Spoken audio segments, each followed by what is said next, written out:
திருருட்பா 6ஆம் திருமுறை 1 முதல் 1 வரை. ஆன்ம விசாரத்தழுங்கல். 1. நான் உலக இன்பங்களையே நாடி அலைந்தேன், தூய மனம் இல்லாத சிறியவனாக, மலர்போல் அழகானவற்றிலும் ஆசை கொண்டு பொறிகளை அடக்கியறியாதவனாக இருந்தேன். ஒன்றே பொருள் என்று உணராமல் ஆசை காரணமாக அறியாமை கொண்ட எருதுபோல் வாழ்ந்தேன். காக்கை போல் பிறரை வருத்தி மகிழ்ந்த கொடிய பாவியாக இருந்தேன். இப்படிப்பட்ட மயக்கத்தில் இருந்து என்னை நீ வெறுத்து விடாமல், கோபம் கொள்ளாமல் காத்தருள வேண்டும் என்று வள்ளலார் வேண்டுகிறார். 2. பலமுறை பெண்களின் சேர்க்கையை நாடிய அசுத்த மனம் கொண்டவனாகவும், பாவிகளின் உறவையே விரும்பிய பள்ளனாகவும் கள்ளனாகவும் வாழ்ந்தேன். பசுவை விட வலிமை இருந்தும் அறச்செயல் செய்யாதவனாக, அன்பால் கைகளை நீட்டியவர்களுக்கும் உதவாத குரூரனாக இருந்தேன். இத்தகைய கோபத்திற்குரியவாக இருந்தாலும் என்னை தள்ளாமல் காத்தருள வேண்டும் என்கிறார். 3. உயர்ந்த நெறியை விரும்பாமல், கரும்பைப் போல இனிமையான உன் புகழைக் கூட உணராமல், மக்கள், குடும்பம், வாழ்க்கை இவையே துணை என எண்ணி வாழ்ந்தேன். அழுகிய மனம் கொண்ட புலையனாக, கொக்கு போல் வஞ்சகனாக, செக்கில் கட்டிய எருது போல் உழைப்பையே வாழ்க்கையாக்கினேன். இப்படிப்பட்ட என்னையும் நீ மறக்காமல் காத்தருள வேண்டும் என வள்ளலார் உருக்கமுடன் சொல்கிறார். 4. பாவம் விற்கும் கடைகளில் தலை குனிந்து அலைந்தேன், சில்லறை லாபத்திற்காக தயவில்லாத வஞ்சகனாக மாறினேன். பிறர் வியக்கும் அளவுக்கு கொடிய செயல்களில் உழன்று, எனக்கு மதிப்பில்லை என்று அகங்காரத்துடன் இருந்தேன். இத்தகைய தவறுகள் செய்த என்னையும் நீ வேறுபாடு பார்த்து தள்ளிவிடாமல் காத்தருள வேண்டும் என்கிறார்.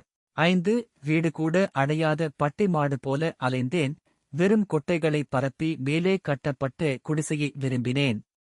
பகலும் இரவும் ஆசையில் மூழ்கி, அறவழி உணவை ஒதுக்கி குப்பையில் போடப்பட்டதைப் போல வாழ்ந்தேன். நீண்ட இலை போல் பயனற்ற வாழ்க்கை வாழ்ந்த என்னையும் வேறாக எண்ணாமல் காத்தருள வேண்டும் என்கிறார். 6. அழகிய பெண்களின் சேர்க்கையில் மனம் சிக்கி வீணாக வாழ்ந்தேன், போர்வெறியர்கள் போல் புகழ் தேடி அலைந்தேன். கலைக்கு மதிப்பு தராதவனாக ஒரே துணியுடன் ஊர்தோறும் திரிந்தேன். அழகையே விரும்பி அதில் மனம் மகிழ்ந்த என்னையும் நீ ஒதுக்காமல் காத்தருள வேண்டும் என்கிறார். 7. அளவில்லாத அழகிய இரும்பை விட கீழானவனாக, அறிவில்லாத மூடனாக இருந்தேன். பெரிய குளத்தில் குளிக்காமல் சிறிய குழியில் குளித்த கொடியவனாக வாழ்ந்தேன். சிறு வளத்திலேயே திருப்தி கொண்டு, மாயைக் களத்தில் பயிற்சி பெற்ற மனம் கொண்ட பெரிய அகங்காரியாக இருந்தேன். இப்படிப்பட்ட என்னையும் காத்தருள வேண்டும் என்கிறார். 8. எல்லாம் வல்ல கடவுளே, உன்னை நான் தொழவுமில்லை, தூய்மையை அறியவுமில்லை. கழுதை போல் இழிந்த உணவையும் ஆசையுடன் உண்டேன். பாவங்களை செய்து காலத்தை வீணாக்கினேன், தீமைகளை எழுதிக் காட்டும் அளவுக்கு செய்தவன் நான். இவ்வளவு குற்றங்களுடன் இருந்தாலும் தெய்வமே எனக்கு துணை என்று நம்புகிறேன், காத்தருள வேண்டும் என்கிறார். 9. வட்டியால் பணம் பெருக்கி ஏழைகளின் வீட்டை கவர்ந்தேன், ஓட்டைச் சட்டி போல் கொடுத்தால் குறையும் என்று எண்ணி பிறருக்கு தர மறுத்தேன். தயவில்லாமல் சூதில் மூழ்கி மனதைப் பெட்டி போல் மூடி வைத்தேன். பெரியோரின் மனம் வெறுக்கும் செயல்கள் செய்தேன், மண்ணாகிப் போகும் கட்டிபோல் பயனற்றவனாக இருந்த என்னையும் காத்தருள வேண்டும் என்கிறார். 10. எங்களிடம் ஒன்றுமில்லை என்று சொல்லும் ஏழைகளுக்கு கூட நான் உதவவில்லை, கொடுக்க வேண்டும் என்ற எண்ணமே இல்லாமல் வாழ்ந்தேன்.